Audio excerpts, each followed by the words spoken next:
सेवकों का बलिदान हुआ है, तब जाकर ये अयोध्या का मंदिर बना है। शिवसेना के भी लोग वहाँ थे, विश्व हिंदू परिषद के थे, और भी थे, बजरंग दल के थे। ये जानकारी उनको होनी चाहिए, शायद ये लोग नहीं होंगे, बीजेपी के लोग। हाँ, रथ यात्रा जो निकाली थी अडवाणी साहब ने, वो क्यों निकाली थी? खून खराबा तो हुआ है, शरीर पूरी लाल हो गई थी, कर सेवकों के खून से बह रही थी, हमने देखा है। हाँ, ये तो बात छोड़िए। गोधरा साबरमती एक्सप्रेस क्यों हुआ? ये भी अयोध्या का ही कनेक्शन था ना।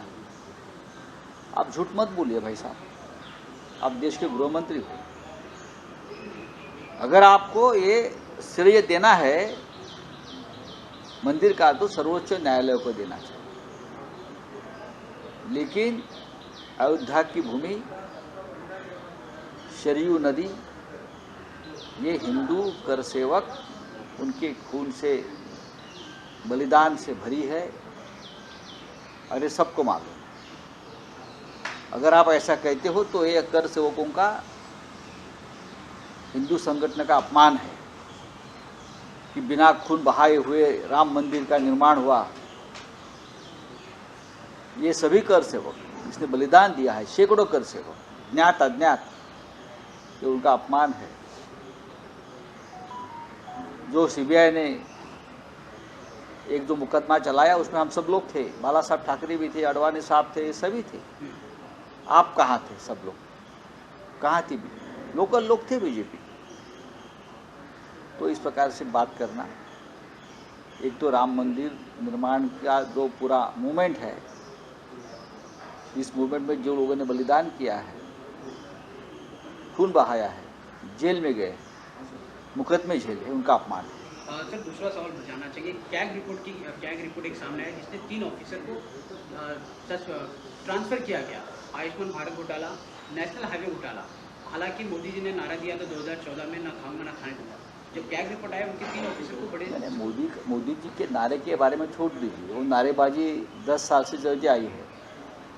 कुछ लोग खा रहे हैं, कुछ लोग ढकार देकर भी उनका पेट नहीं भर रहा है, और बहुत से आबादी गरीब और दुर्बल अवस्था में है।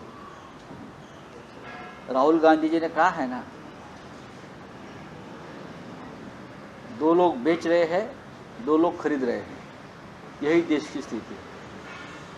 तो ये जो अब सामने आते हैं घोटाले, अब धीरे धीरे 2024 तक पूरा समुद्र ऊपर आ जाएगा घोटाले का।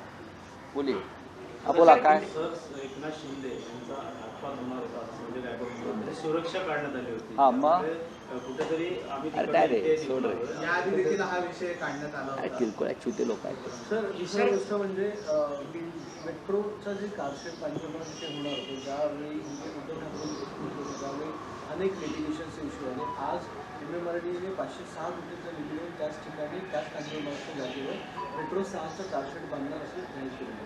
काय वाटतं? काय वाटतं म्हणजे उद्धव ठाकरे यांची भूमिका योग्य होती। जे आरे आरे आरे आरे करत होते, आज शेवटी तुमचं सरकार आहे आणि तुम्हीही त्याच जागेवरती कारशेड उभी करताय। किती काळ गेला मधला? 3 वर्षाचा काळ मधला निघून गेला। किती खर्च वाढला, वेळ गेला, लोकांना त्रास झाला, अजूनही रस्ते तिथे ब्लॉक होत आहेत त्या भागामध्ये। इतक्याला मेट्रो सुरू झाली असती, पण विरोधासाठी विरोध, हे भारतीय जनता पक्षाचे धोरण आहे। देवेंद्र फडणवीस यांनी हा प्रतिष्ठेचा प्रश्न केला होता, नाही होऊ देणार म्हणा। कसं होतंय ते पाहतो मी, पण विरोधासाठी विरोध, हे भारतीय जनता पक्षाचे धोरण आहे। देवेंद्र फडणवीस यांनी हा प्रतिष्ठेचा प्रश्न केला होता, नाही होऊ देणार म्हणा। कसं होतंय ते पाहतो मी। कायदेशीर अडचणी निर्माण केल्या। वारंवार आदित्य ठाकरे, उद्धव ठाकरे यांना समजून सांगत होते, विरोध करू नका। हा मुंबईतल्या जनतेच्या विकासाचा आणि सुविधांचा प्रश्न आहे। शेकडो वारेतली जंगलं, झाडं तोडून आपण पर्यावरणाचा नाश केला, लोकांवर खटले दाखल केलेत विरोध करणार, आणि शेवटी परत आलाच कुठे ते तिथेच. हे यांचं राजकारण, हे यांचं धोरण आहे. सर इंडियन अलायंस की बात सर इंडियन अलायंस की बात करते हैं, 5 राज्यों के चुनाव की घोषणा हुई, सीट शेयरिंग को लेकर क्या फॉर्मूला सर? हालांकि बात ऐसे है, विधानसभा का चुनाव है. जी हाँ सर, इंडिया अलायंस की जो गठबंधन हुआ है वो खास करके 2024 के लोकसभा के लिए हुआ है. बहुत से राज्यों में विधानसभा लोकल लेवल पर लड़ी जाती है, तो वहाँ की लोकल जो स्थिति है उसका ऊपर सीट शेयरिंग हो जाएगा. लोकसभा सीट शेयरिंग को लेकर कि हालांकि कुछ दिनों बाद ही सर, हालांकि इसको डेट हम इंडिया अलायंस में चर्चा होती है लोकसभा चुनाव की, और उसके ऊपर हम सीमित रखेंगे. अब राजस्थान में, मध्य प्रदेश में, तेलंगाना में, हाँ, या छत्तीसगढ़ में, यहाँ तो कांग्रेस है. बड़ी बात, बड़ी पार्टी कांग्रेस है, तो कांग्रेस तय करेगी किसको साथ लेना है, किसको साथ नहीं लेना है. सर अलायंस हालांकि आप लोगों ने लोकसभा चुनाव के लिए किया है, कितने अनुमान बता सकते हैं कितनी सीटें? हालांकि बीजेपी दावा करती 300, आप लोग कितना दावा करते क्या लोकसभा में? जी हाँ. लोकसभा में बीजेपी सरकार नहीं बनेगी 2024 में. दावा की क्या बात है, दावा छोड़ दीजिए. मोदी जी प्रधानमंत्री नहीं रहेंगे, मैं इतना दावे के साथ कह सकता हूँ. 2024 में बीजेपी की सरकार केंद्र में नहीं रहेगी. सर अमित शहांच्या बाबतीत त्यांनी ज्या प्रकारे वक्तव्य केलं की पंतप्रधान नरेंद्र मोदी यांच्या उपस्थितीमध्ये अनेक प्रश्न हे विदाऊट रक्तपात झाले केलेले आहेत, काय वाटतं? मणिपूरला काय चाललंय? गृहमंत्री सांगतायत की रक्ताचा एक थेंब न सांडता आम्ही राम मंदिर बांधलं. प्रधानमंत्र्यांच्या या काळामध्ये रक्तपात न होता आम्ही प्रश्न सोडवत आहोत. गृहमंत्र्यांकडे, देशाच्या गृहमंत्र्यांकडे इतकी अपूर्ण माहिती असावी हे दुर्दैव आहे. आजही काश्मीरमध्ये हत्या होत आहेत. आजही काश्मीरी पंडितांची घर वापसी झाली नाही. आजही सैनिकांना तिकडे बलिदान द्यावं लागत आहे. ते काय रक्त नसून का पाणी आहे का झेलमचं? मणिपूरमध्ये आजही रक्तपात सुरू आहे. गृहमंत्री रोखू शकलेले नाहीत.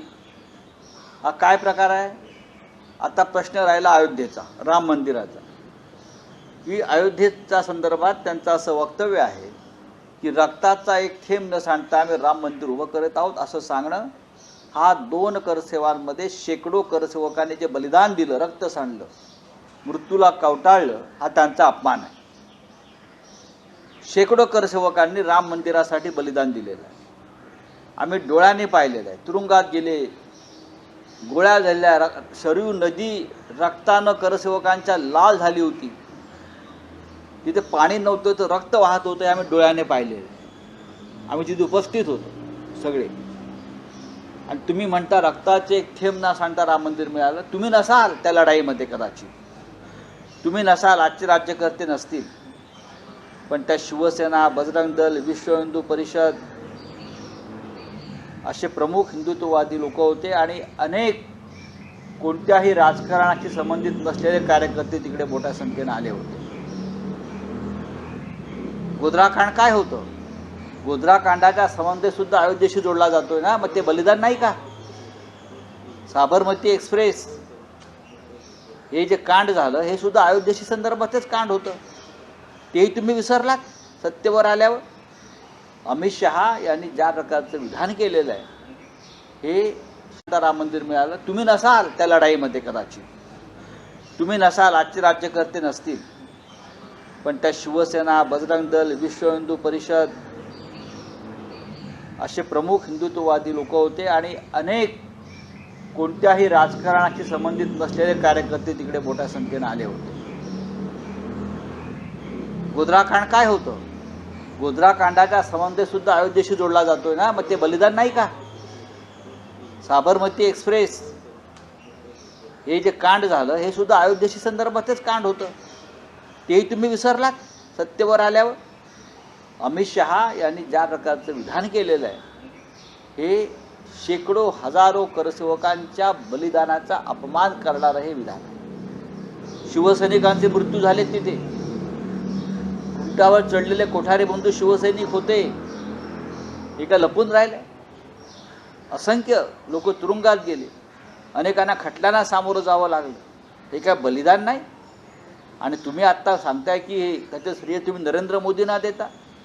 आज हे मंदिर उभं होते त्याचं श्रेय करसेवकांबरोबर त्यांच्या बलिदानाबरोबरच सर्वोच्च न्यायालयाला द्यायला पाहिजे.